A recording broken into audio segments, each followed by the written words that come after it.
વડોદરામાં આવેલ ઉંડેરા ગામનું તળાવ ફાટતા છેલ્લા 4 દિવસથી ઉંડેરા આવાસ પાણીમાં ગરકાવ છે. આવાસમાં આવેલા 100થી વધુ ઘરો પાણીમાં ડૂબી ગયા છે. ઘરનો સામાન, અનાજ તેમજ ફર્નિચર પાણીમાં બગડી ગયું છે.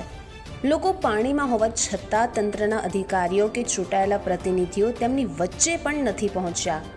નેતાઓ માત્ર વોટ લેવા આવે છે, પરંતુ મુશ્કેલીના સમયમાં જોવા તક આવતા નથી. આ ઉંડેરા આવાસ છે. 5 દિવસથી પાણી છે અહીંયા ગાડી.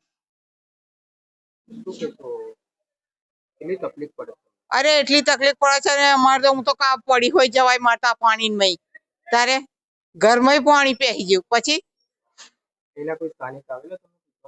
ના ભાઈ કોઈ નહીં આવતું, કોઈ તપાસ કરવા નહીં આવતું.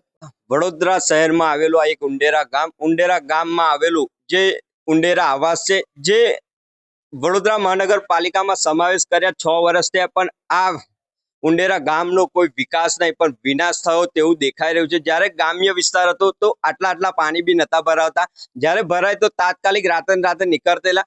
પણ વડોદરા મહાનગરપાલિકામાં જ્યારથી સમાવેશ કર્યો ત્યારથી અનગઢ વહીવટ કર્યો છે. જ્યારથી કે આવતા શનિવારે બી આ જ પાણી ભરાયેલા, ત્યારે અઠવાડિયામાં બીજી વાર આ પાછા આવ્યા છે.